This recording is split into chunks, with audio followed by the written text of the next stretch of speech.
அஸ்ஸலாமு அலைக்கும்.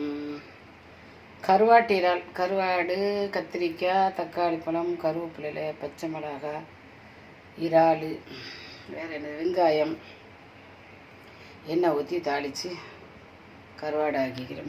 நாட்டு முட்டை 4 வச்சுக்கிறேன். இது அரிசி எப்படி சாதாவாக தான் எடுத்து வைக்கணும். நல்லா பொடி அரிசி 100 ரூபா அரிசி கிலோ.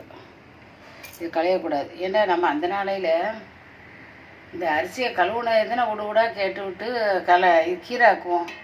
அப்போ அது உடனே சேரத்தானே செஞ்சிரு. ஏன்னா செத்தாக போயிட்டு நஜீஸாக போயிட்டு எல்லாம் துப்புரவு பண்ணினது தான். ஏன்னா இது இந்த மாதிரி செய்யும். உன்னையாகட்டும் அரிசிக்கு 2 தேங்காய் பால் எடுத்து வச்சுக்கிறேன். வெந்தயம், வெள்ளைப்பூடி எல்லாம் போட்டு 2 தேங்காய் அரிசியை தட்ட போகிறேன். இது ரொம்ப நல்லா இருக்கும்.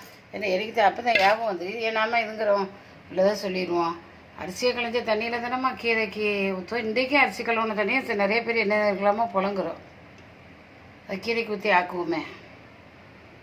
அதனால் இது இப்படி கொதிக்க வச்ச தேங்காய் பாலில் இப்படி ஊற்றிட்டா சோறு ரொம்ப டேஸ்ட்டாகிக்கும்.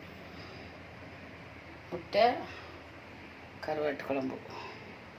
பார்த்துட்டு லைக் பண்ணுங்கள், ஷேர் பண்ணுங்கள், சப்ஸ்கிரைப் பண்ணுங்கள். அஸ்ஸலாமு அலைக்கும்.